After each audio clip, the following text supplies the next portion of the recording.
welcome to the Iris After Hours podcast. I'm Laura, and I'm here with Pasquale. Yeah, hi guys. And we are at the Live to Love conference and our Iris family gathering in Orlando, Florida. And unfortunately, Nathan and Crystalline couldn't be with us. Yes, because they're doing stuff with the family. I mean, the cousins, they're in Australia right now, and Crystalline, she's about to have a baby. It's pretty close, and it's a baby boy. Oh. Yeah. That's exciting. But we are here with the amazing Jake and Nicci Hamilton, and they have been in ministry for 20 years. And now... Wow, yeah, I guess Yeah, Jake just told me that, 20 years. 2 decades, that's old. Yep. Yeah, okay. I still feel 20, but okay. You say so. It's been 20 years. Yeah. Okay, I started like at 5.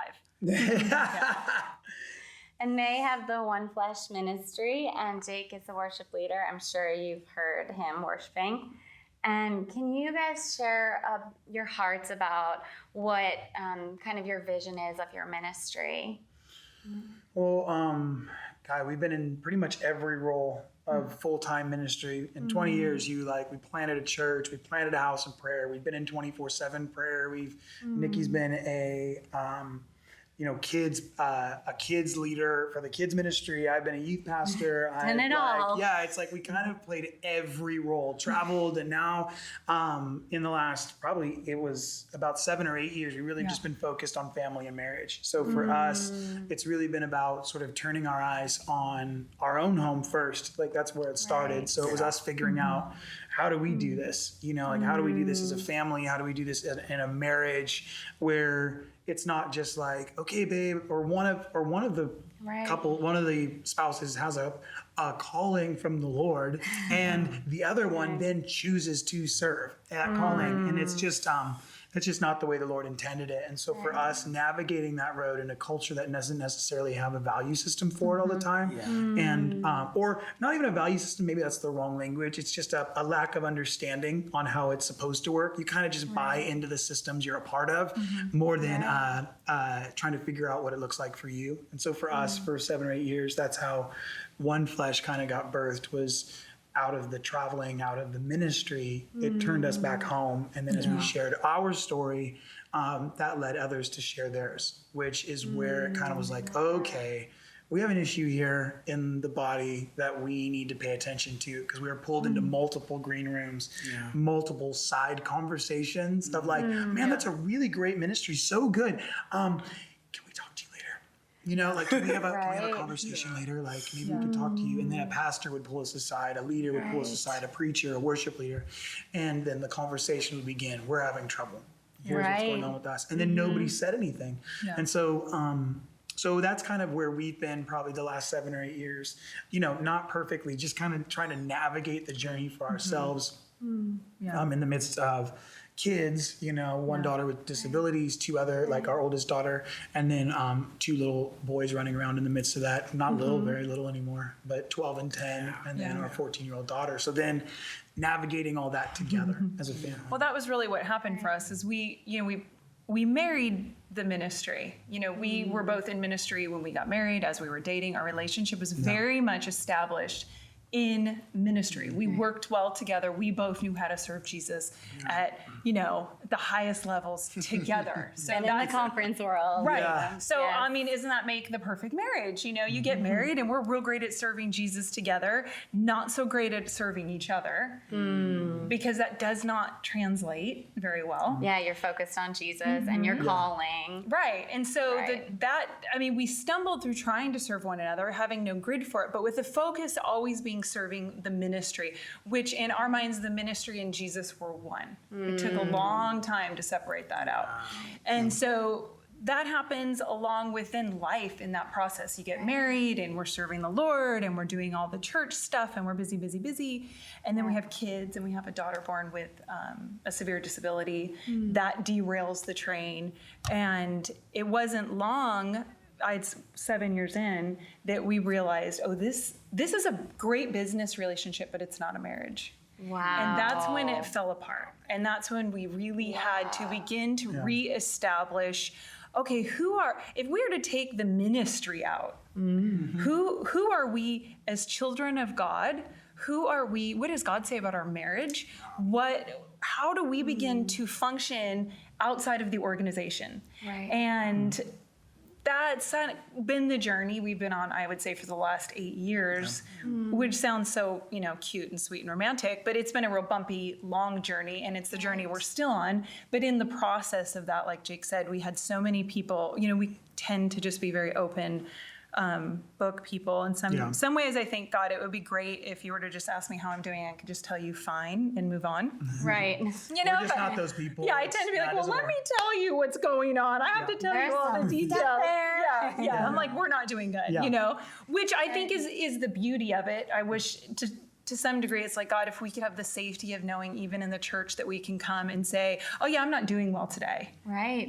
Jesus is still on the throne and I'm not doing well today. Right. I don't God dethrone is him. good. Yeah. Well, but I'm struggling. Yeah, I feel like so much of the time we feel like our pain or our ups and downs in relationship with life and with the Father, if we're at a low point and we're telling somebody, oh, hey, yeah, my marriage is falling apart.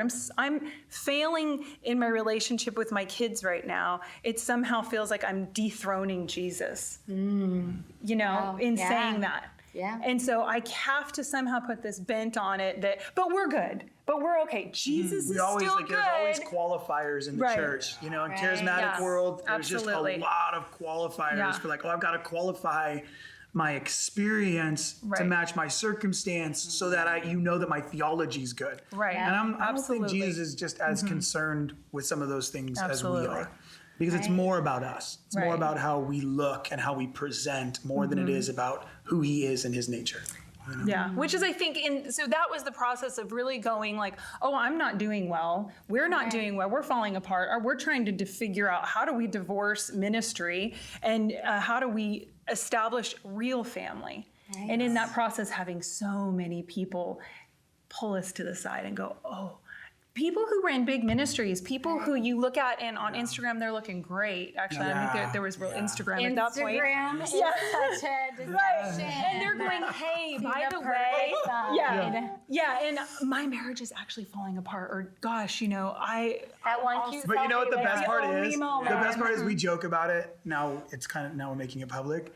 But it is funny. You can tell when people are struggling because they'll start to post more about their spouse than they did previously. Yes. And it's not a positive. It's usually like oh man, we need to be praying for them. Or about their kids. Yeah. And he's with the kids. They're doing all, man, I love them so much. And you're like, oh, so it is like a reality of like, that's not real life. Side.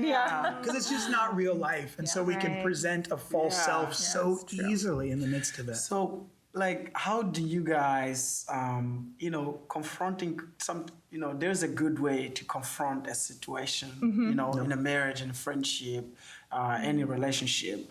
But I want to know from you guys, how do you deal with those things? Conflict? Family conflict. Yeah, I think I don't think there is. Yeah, I don't think there's a fight. I mean, I think it's a deception to think that there's a perfect, clean way to do it. Yeah. We have gotten very dirty with each other. Super dirty. No. I've said things that to him that in hindsight I probably shouldn't have said, and I wish I didn't. Yeah, I wish you didn't either. I know.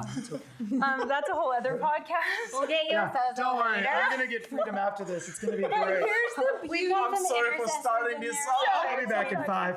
Yeah.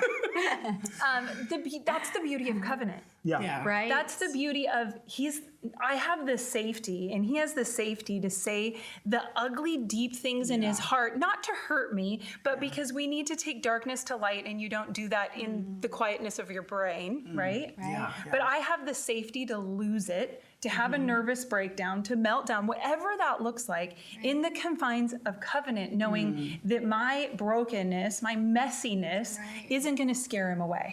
Well, yeah, because I think most people want to do conflict or counseling before they do covenant. And the problem is, if you don't have a covenant, then all you're going to use counseling for and conflict for is a means for proving the other person wrong and you right.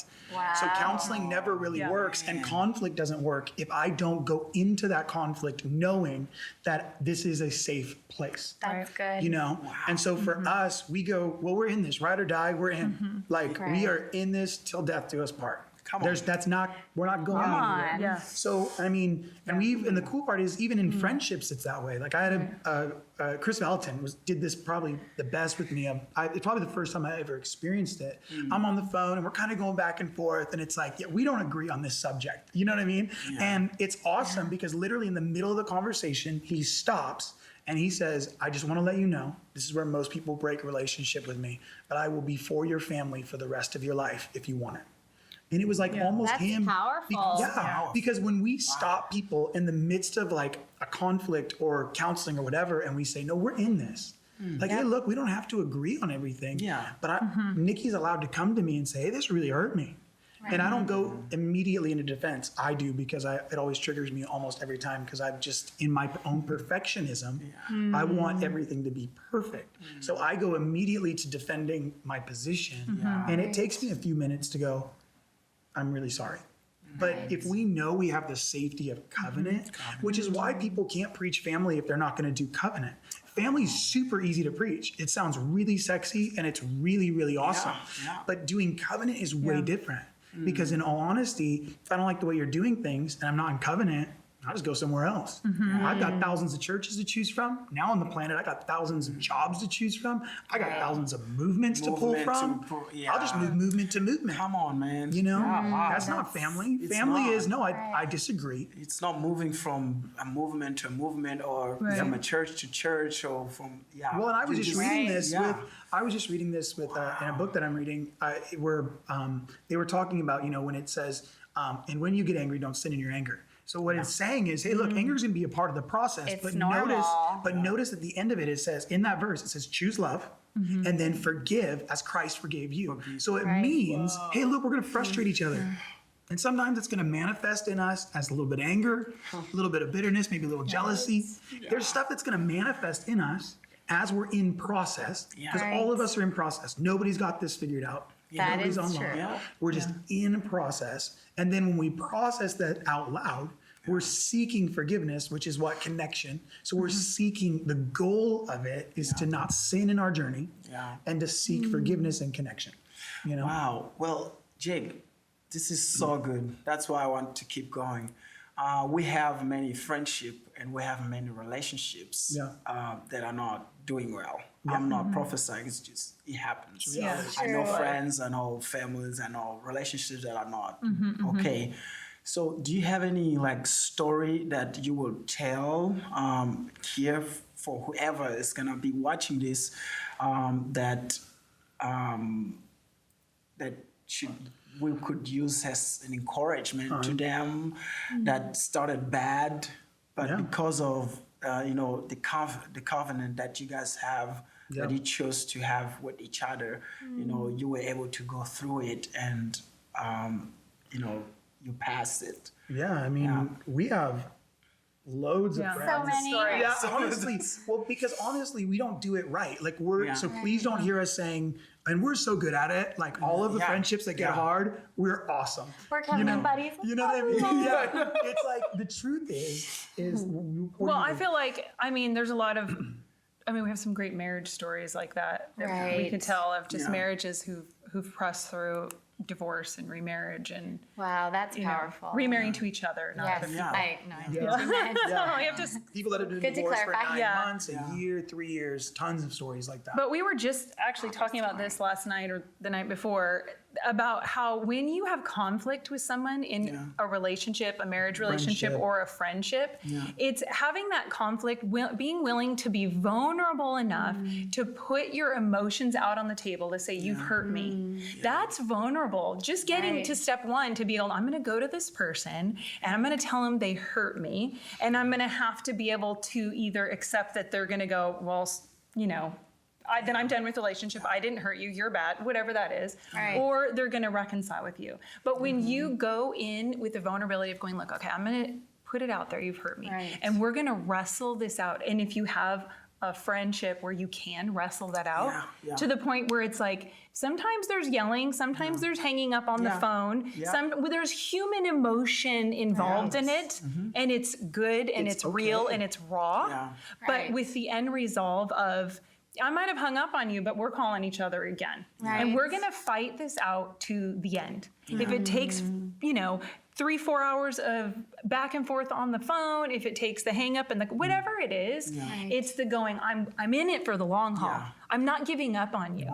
And I it's love that. I'm not giving up on you, and it's not because I'm right and you're wrong. It's because we just need to figure out that's what I found in conflict with friends and mostly in marriage is it's very rarely an issue of, oh, well, you're wrong and I'm right. It's an issue of, oh, I didn't understand your heart. Yeah, knowing what's your heart behind it and being open and vulnerable. And sometimes it takes a lot of conversations of weaving through emotion to get down to, oh, that's because most people don't even know what their heart feels. Right. It's not that they're trying to hide their heart from you. It's that they don't even know what they're feeling.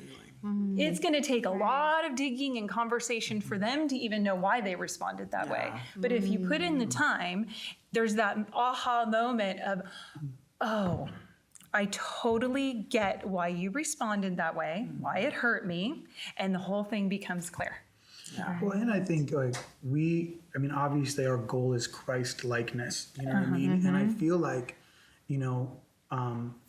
Jesus did this better than his goal is resurrection. His goal is redemption. His goal is reconciliation. Every time his goal is always that. His goal is never, I'm done with you. I mean, he should have been done with humanity. The story of salvation is a story of I did it wrong. Jesus came and made it right. So we all want to be Christ-like as long as we don't have to actually pick up a cross and walk that road. We love that. We love the resurrection and redemption stories. I always tell it like this, is as I always use, because it's such a dramatic one, is Todd and Jackie. Because Todd tells his testimony all over the planet, so we feel totally free to share it, because he shares it everywhere. Right, he publicly shares it. He legitimately gets on stage and he vulnerable. shares, hey, if he says, as a part of his testimony, when I was losing it with my wife, I told her, if you leave me, I'm going to shoot you and then shoot the kids, and I'm going to take my own life. And they went through so much. Yes, it's a miracle. But the point being is everybody's like, yay, Todd, you're such an example. But nobody wants to walk with a Todd White until they come into their fullness. That's a good point. Everybody loves a finished Todd White on a platform. But what if your spouse, what if your friend, what if your brother, what if your cousin is a Todd White, but somebody has to walk that road with them? Not that Jackie was perfect either. She will tell you the exact same thing. But you get what I'm saying. But she stood by him. They had a covenant. Yes, which is crazy because the covenant makes a way. Covenant makes a way when there is no way. When it should not work, covenant makes a way, which is why we live Jesus in made a way a new for us. covenant. But it is a new covenant. The blood of Jesus is a new covenant. I get what I don't deserve. I don't do this right. I have no idea what I'm doing. As a worship leader, been in ministry for 20 years, the thing we're fully convinced of is we have no clue what we're doing. Zero clue. And the thing is it's what Nicci just said. It's we put expectations into the relationship we don't know that we are putting. And so we end up going are you even for me? Because really what people want to know is, are you for me? Do you actually, I don't care if we don't agree, or just do you like me? Do you like me? Yeah. And I think when we cut through all the crap, all the junk, and we have a disagreement, and you just stop the conversation for 30 seconds and go, hey man, look, we might not agree on this, but I think you're amazing. Wow. And I really love you. Good advice. Just stop for 2 seconds. And what it is people just need to know that their heart matters. Not that we don't need to know if we're going to get this right. Because if your goal is to be right, you're already wrong. That's just none of us are perfect. Exactly. Bible tells us that. Nobody has this thing on lock. Nobody's got it figured out. So you're supposed to enjoy the process. That's why it says, consider it pure joy, my brothers, when you face trials. There's supposed to be a joy in it because you're supposed to find joy in the fact that you're learning something you didn't know before. So you're supposed to look at this going oh, I've been in ministry for 20 years. I've been alive for 70 years. I've been married for 40 years. And I just learned something new. Now I can get frustrated and ticked off at that, or I can go, wow, this is amazing that I'm still growing. Right. I still have so much to learn. And I love how you guys are willing to vulnerably share the Yeah. struggles that you've gone through, because I think there's a reason why after you share, you have 10 pastors lining up to 100%. talk to you. Yeah. Because everyone has a struggle, and not very many people are willing to get that deep and get that open. Yeah. But when you are, it opens the door for other people to get the healing they need and walk through the journey. And that you're they in need to good walk company. through. Look at John the Baptist. He like literally sends messengers while he's in jail and says, "Are you the Christ? Or should we be looking for it?" Why? Because he's in a place of pain. Yeah, And when we're in he's a going place through of pain, something.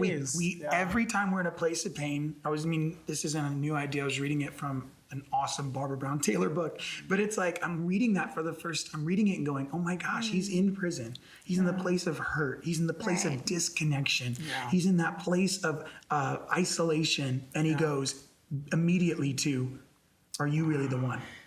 You know, and I think for us, we have to recognize that's how we do it most of the time. Yeah. And we're in Right. good company. We're okay. It's okay to go, man, I feel isolated, alone, and I'm not sure. Yeah.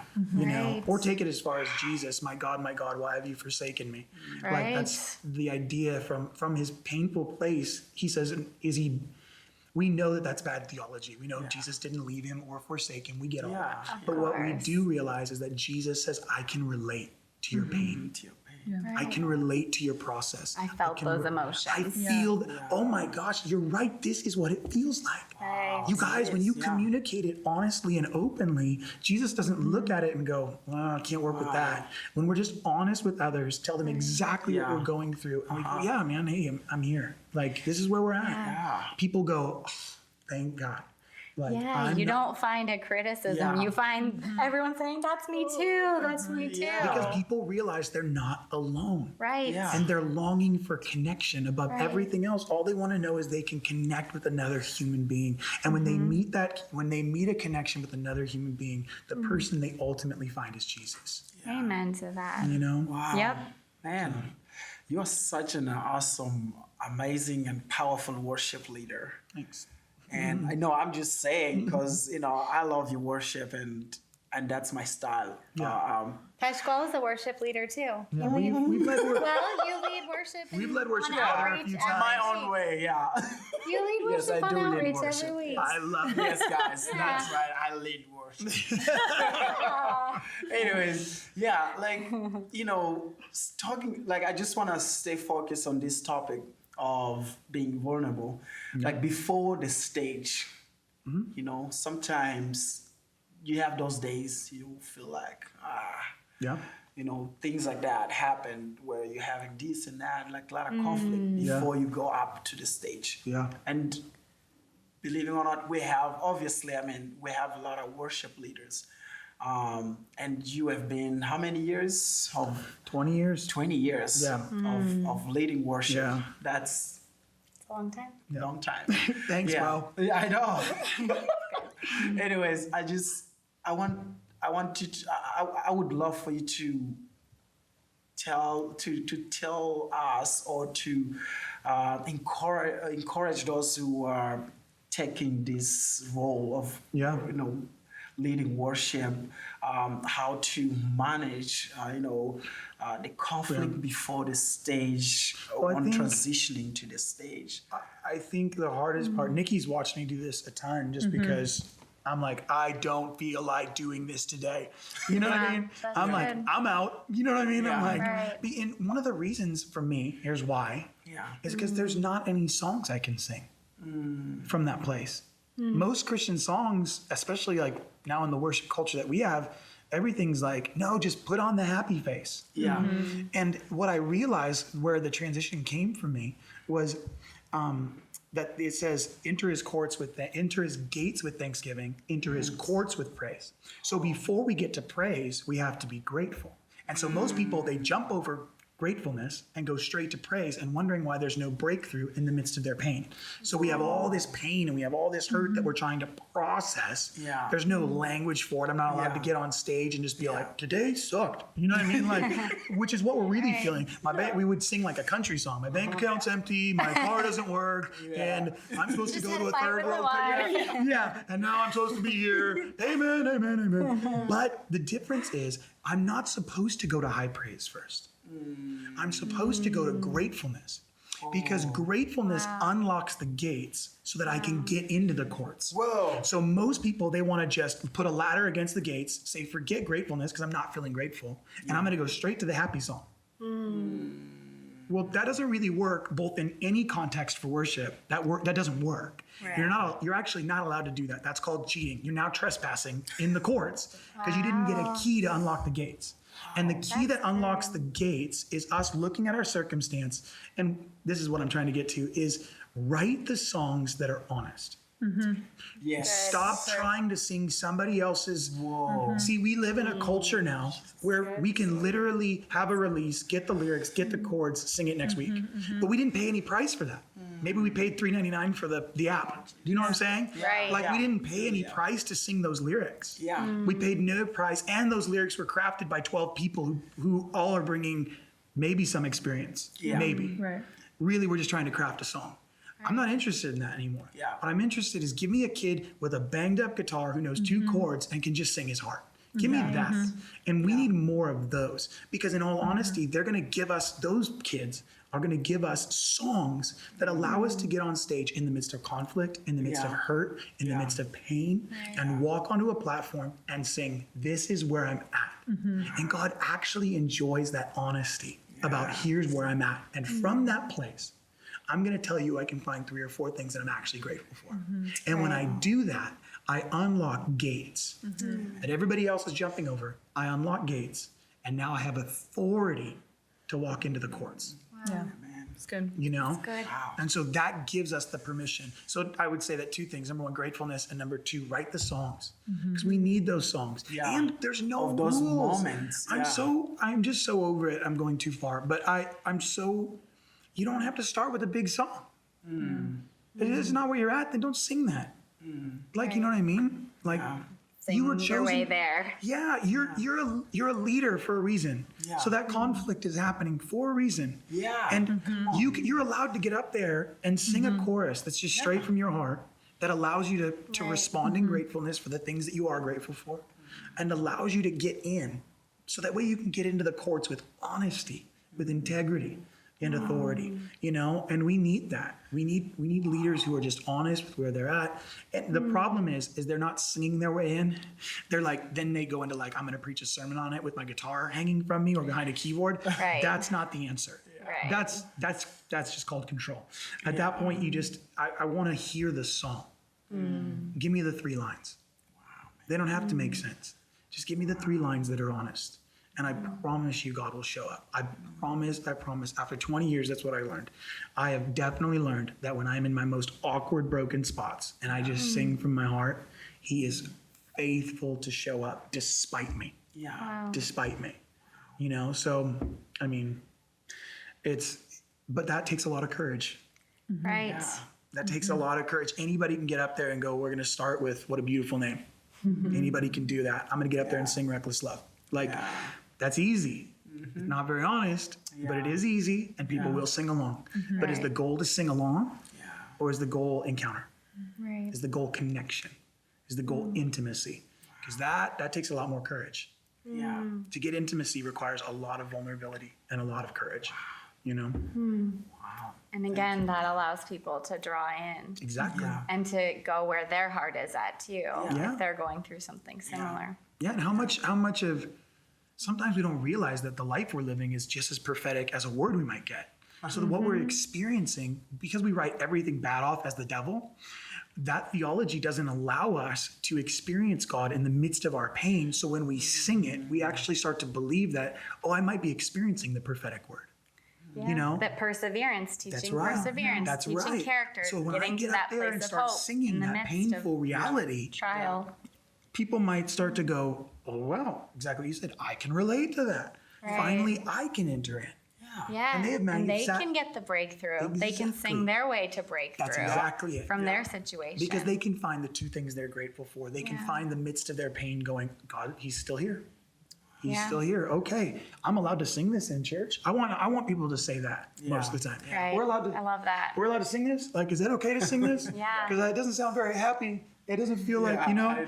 But it's like Yeah, we're just being raw. allowed to just sing it. Yeah. This hurts, and it feels like you left me.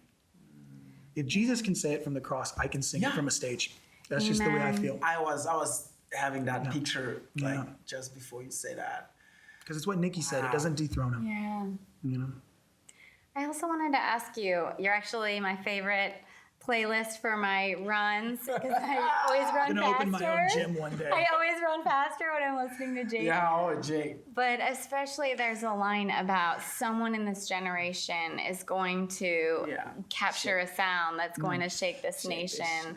And how do you get to this place of writing songs that will, break ground in nations? Like what's your process of that, and what's your advice to people who are just longing to write those sounds and write those songs to bring the breakthrough in nations?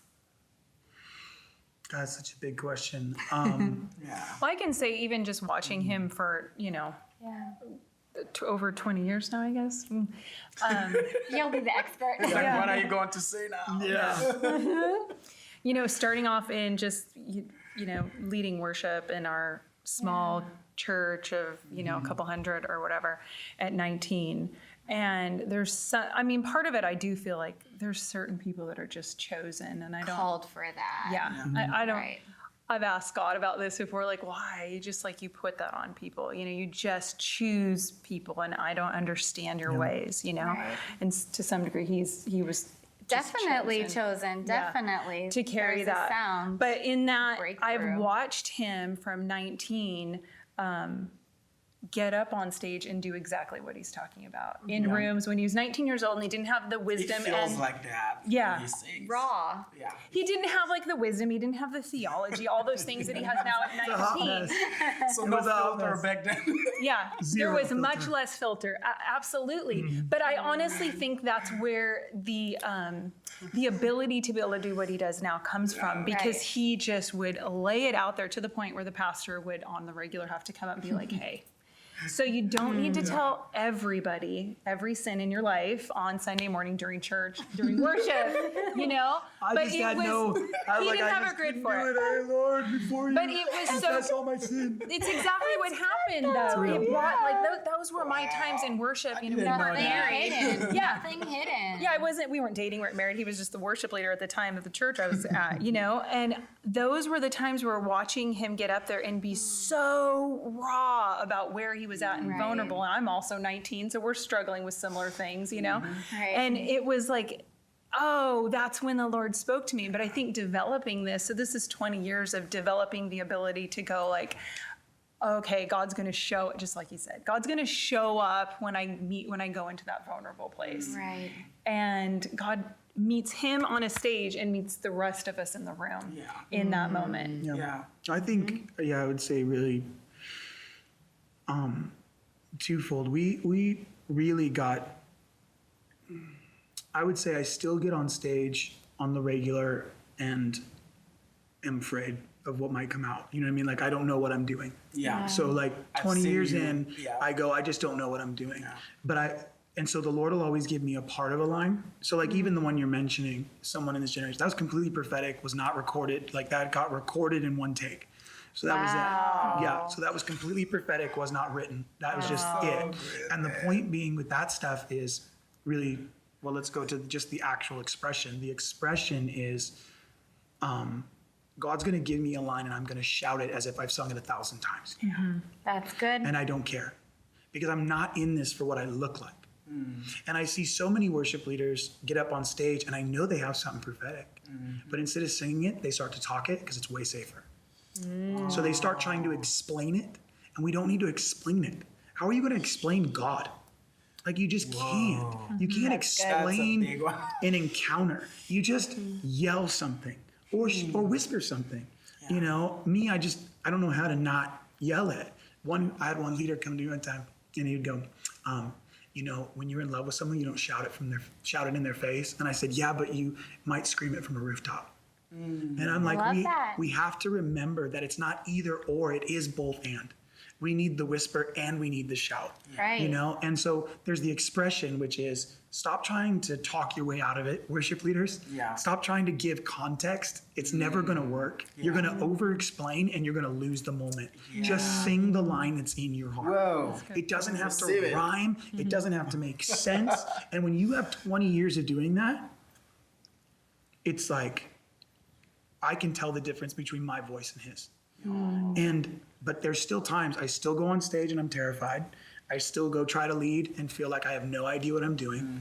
I still have all the insecurities of a 19-year-old trying to figure this thing out because I'm not trying to be a professional. I'm just trying to be a child. I've seen you, even in Pemba. Yeah. You adjust to the culture. It's in Africa, Mozambique. You're like, man, what's up? What are you guys really like? You question because you want to engage Because I in just what want to is engage happening. with the culture. Yeah, with the culture and also what God, how God really operates in that place. So, And we get to lead. I mean, in 1 week in Germany, we led in a stadium, a house church of 8, a heavy metal club, A park. a park in a Russian neighborhood in a German city, another small arena, and then a nightclub, and then like a German-speaking neighborhood, or like a German-speaking like just a German-speaking church with like 50 people who don't believe in miracles. Okay, and like when you allow yourself to just go to all those places,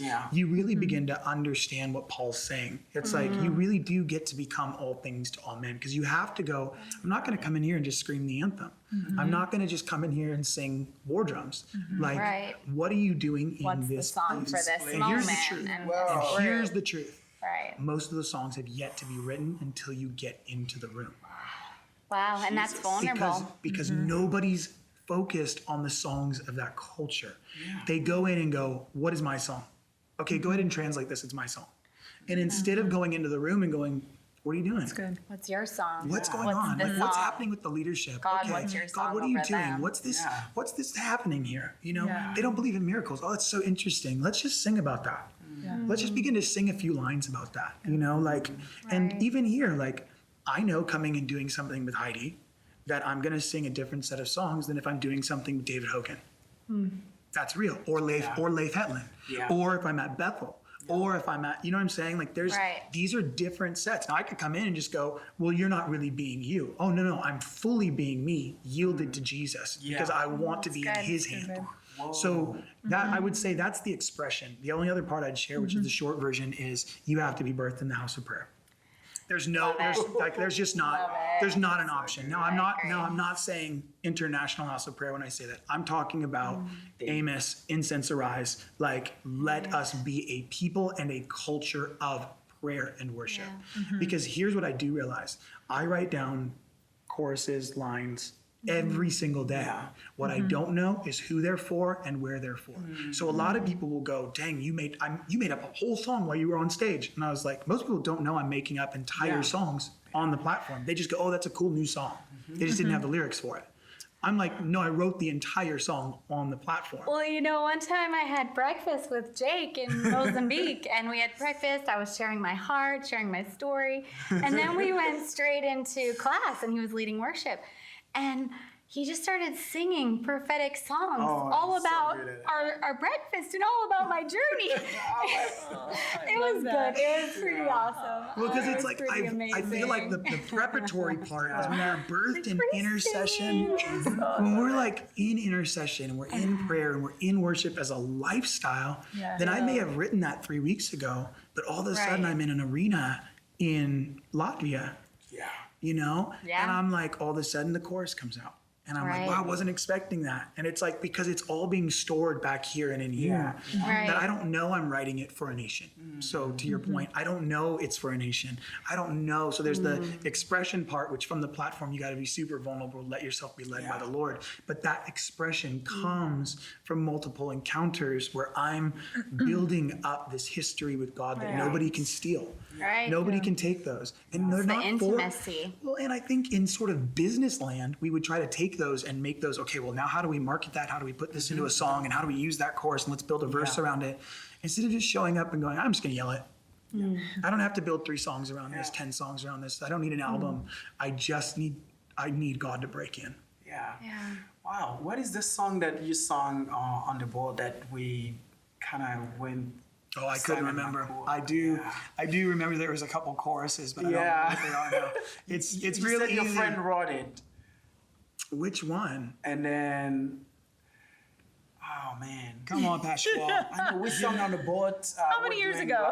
No, it was last year. Like last year. Yeah, it was last year. Oh yeah, last October Yeah. we were singing, was worshiping so on the amazing. boat. Yeah, like Oh, what? catch the wind, Catch- the yeah. my sail, the wind in your sails or something. Oh, I forget. no, that is mine. It's from a song that we, That was again, so it's like, powerful. there's these. We're on the sailboat on the ocean. Yeah. Yeah. Basically, we were in some Yeah. meetings, and I'm singing that chorus. My sails are up. I'm ready to go. That's what it is. yeah, Yeah, we were on the sailboat singing That would be that. beautiful. That's And a it's moment. again, it's that you have this Powerful. history That's that a you don't moment. know when it's for. When it's for. Until you That's see why I was the coming back. sail. You know? Oh, it's a real sail on a real boat. Okay, here we are on the ocean. That's We're right. all I'm three singing there. it in a meeting in Seattle. I Yeah. remember when I first sang it. Yeah. It was like I was singing it in a meeting in Seattle, stored it up, put it away, That's amazing. and all of a sudden we're on a sailboat in Mozambique. Wow. We're going to seek the lost. We're going after God. Yeah. We don't know where we're going. Where we don't we're know what we're going. doing. Oh, yeah. My Yeah. sails are That's up. the I'm thing. ready to go. You know, what's the second phrase? So then there's like a second phrase. My sails are up. I'm ready to go. Take me where you want to go. Like just take me where you want to go. And it's like Right. we don't know what these are Being for. blown by the wind, the whole. But again, you don't know Right. what trial and test you're going through. Yeah. From God is preparing you for an encounter 10 years down the road. Yeah. Wow, that's powerful. We just Guess don't what? know. We found the place to land on. Yeah. You know, Yeah, we made it. Yeah, It is. we met you guys coming out to meet us, go to a tribe that's never been gone to before. So it's Yes. like, you don't know what Yes. you're singing and why you're singing Yeah, it. we Just reached a new tribe that day. Yeah. Yeah. So there's so much of life is like that. Just enjoy your journey. It's okay if it hurts for a moment. But Paul said, this momentary light affliction, it is not even worth comparing to the glory of God. It's not worth it. Why are we trying to compare this thing for like, oh, it's okay, so now we got to figure it out. It's like, no, just be in it. Nicci's way better at this than I am. I kind of like, I get pissed off when I stub my toe. Nicci's like, that's just my life. Teamwork. It's OneFlesh.com. it just reminds us of our need for each other, and our covenant Right. has made a way for us both to grow into our fullness, and we have so much time left ahead. So Yes. it's like, It's a journey. enjoy that journey Yes. with your friends, with your family. Like that's real. Yeah. That's real. Like you may have some good meetings. You may have some good meetings and some good conferences, but this is real. This is where it's proved whether or not that encounter was really God or if it was my flesh. Because can I live it out in the midst of real community, real family, real friendship, real marriage, really? Like that's where it's proved true, where it bears fruit. That's good. Wow. Well, as we wrap up here, I'll just ask you a fun question. What is your favorite date? Ooh. Oh gosh. It's a It would fun one. involve, it would involve food for Okay. sure. For sure. Jake Okay. is a bit of a foodie, and so Okay. he's Which we know from your Instagram. yeah. Yeah, I'm pretty consistent. There's a lot of food on there. Yeah. It would involve food. It would probably involve a really long drive.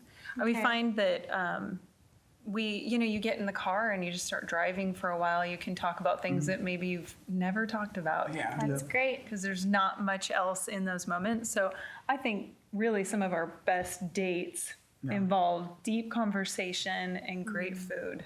Yeah. Great food, great coffee, great conversation. We we really enjoy each other. So for us, there isn't like a perfect date. But we were just talking about this too. We really enjoy each other because we've really chosen to invest. Right. You've done the hard work. Right. You know, Through when the you years. Absolutely, because we are very Now you different. just have fun. Yeah. Well, yeah, we're here on our anniversary. We still It's have 16 some years. time. Our We anniversary still have is some just time. there. Yeah. But we're very different. So, Right. you know, I can tell. I'm a frugal person, so spending money on food is a little bit hard for me on something I'm going to digest, you know? So this is something that can be a challenge, you know, maybe I wouldn't Right, want to do that. right. But because we've invested so much, it's actually changed my palate. Wow. It's changed my palate for food, but it's changed my palate for life as well, and what I enjoy and what I want in relationship No. in it. And so that's, I think, the beauty of, Yeah, she would choose to sit on the beach and do nothing.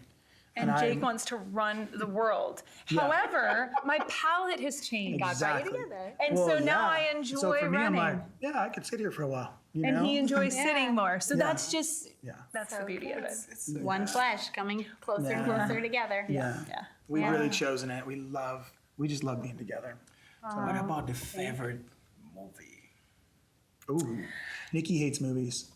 True. He loves movies. Yeah, see, you brought up another one. Yeah. You know, Yeah, like yeah. literally This once a is so year. good. Yeah, once a year. good. Once a year, like literally on my birthday. like, She's like, "What "Let's movie do you go want to to see?" the She like movies. literally like, "Let's go to the You movies." guys. Yeah. And I'm like, "You are so funny because I know you hate it." Yeah. And so I'm like, "What's the new Marvel movie?" And I'm like super dorky when it comes to that stuff, and I love But it. I've learned, but again, it's This like, explains everything. Yeah. Like how much you guys really have invested. Yeah, and she just Right. and so she like loves it, and so she'll like it's the best part is like we just said, I'm not the one going, "Hey babe, I would like to go to a movie for my birthday." Like Nikki actually is like, "Hey, can't wait to go to a movie." She It's wants like to. she's Right. actually it's just honestly like I joke about it a lot with her, but I'm like, I would not be the person I am today without Nikki. I just wouldn't be that person. There's just it goes no two ways. there's literally no way. I couldn't have made it this far. I would have run myself into the ground or made some really poor choices. Yeah. And with Nikki, it's like we've been able to learn I just feel like I've learned how to dance. You know? And so we've learned how to dance together, and she goes out of her way to make sure that I'm becoming the person God always intended for me to Always, become yeah. in the most beautiful and sacrificial ways. Yeah. You know, and so which costs a lot on her end and costs a lot on our end to do it. Refining looks like something. Yeah. And that's what covenant looks Yeah. like too. Absolutely. Oh, but my favorite movie? I don't have one actually. Anything Marvel because I'm super dorky. I love. Yeah, sorry y'all. I love Marvel. Yeah, I'm dorky, so. Yeah. Oh, well, thank you guys so much for being on Iris After Hours. And Thank you for having us. Yeah, we loved your vulnerability and learning from you. And yeah. Well, thank you guys for watching Iris After Hour. And you can watch more on our Iris Global YouTube channel. Yes. This podcast is presented by Iris Global. For more information or to support the work of Iris Global, please visit us online at irisglobal.org.